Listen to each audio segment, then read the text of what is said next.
Watching over the past 2 nights was very difficult.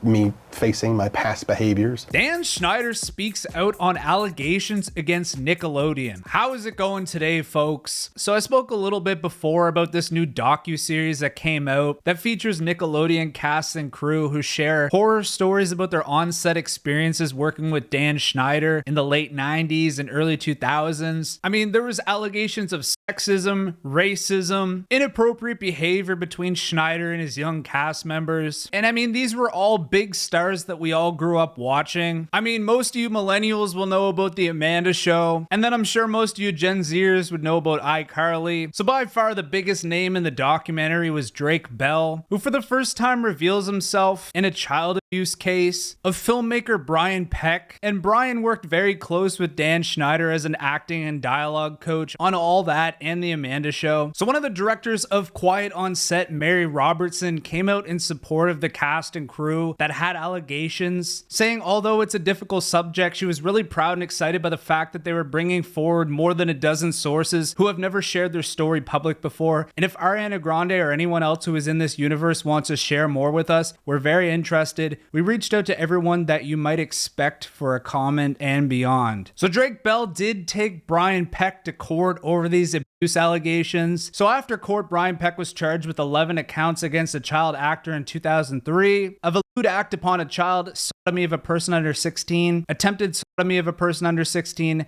sexual penetration by a foreign object, 4 counts of oral copulation of a person under 16, oral copulation by anesthesia or a controlled substance, sending harmful matter, and using a minor for acts. Jesus. A year later, he was sentenced to 6 months in prison and ordered to register as a sex offender. After he was released from prison, Peck landed a job at Disney Channel for the show Sweet Life of Zack and Cody. However, thank God, Variety reported that he was terminated after they learned of his history. So yeah, Brian Peck, disgusting human being, never trust a grown man with a toy. Those are collectibles. That's completely different. Those go up in value. This crap doesn't. That's an investment right there, okay? Shut up. But anyway, here's Dan Schneider apologizing for the allegations against him for doing creepy things like massaging people's shoulders on set and being rude to the cast. Watching over the past 2 nights was very difficult. Me facing my past behaviors, which are embarrassing and that I regret, and I definitely owe some people a pretty strong apology. Let's talk about the massages. It was disturbing. It was wrong.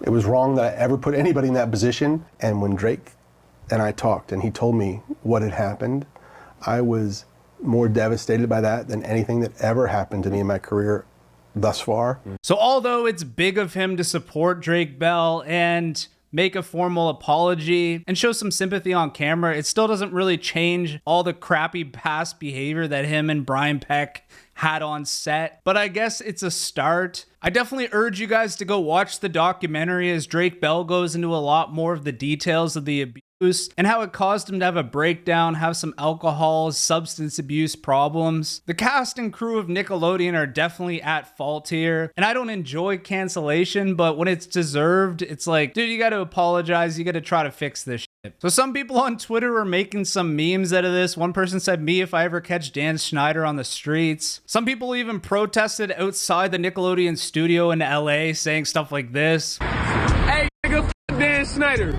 All my niggas don't f with Dan Schneider. Hey, what y'all niggas think of Dan Schneider? I don't. A weirdo. He is. Criminal.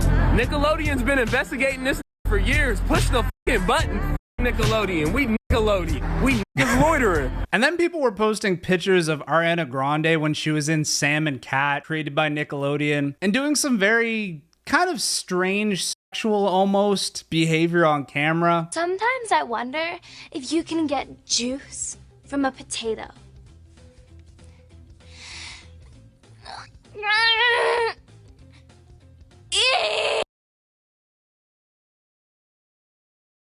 What the fuck? I'm thirsty.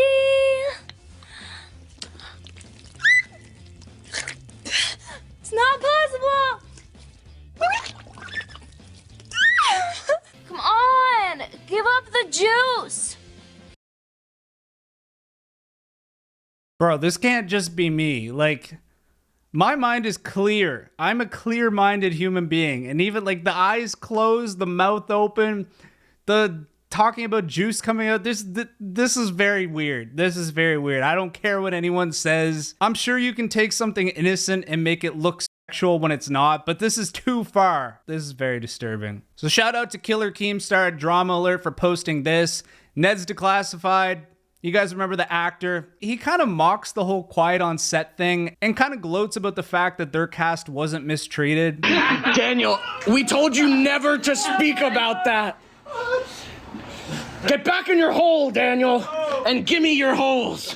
Sorry, we shouldn't joke about this. We really shouldn't. This is awful. Why are we doing this? Because this is about us. Listen, our set was not like that. And no, it's fucking awful. The Drake Bell shit is that's crazy to hear. That is fucked, man. And that never came out, which is really wild. Yeah, I don't know. There's something really bro-y about this guy, the way he's dropping the F-bomb every 3 seconds and going like, yeah, bro, I mean, I know I just made a really insensitive joke, but like, dude, that actually really sucks. Like, yeah, get back in your hole. But anyway, guys, that is the news for today. Sorry, I know this was a bit of a long one today. I'm usually a short content guy, but it is what it is. Fun fact, cats have 32 muscles in each ear. And you guys know the drill. Ta-ta for now.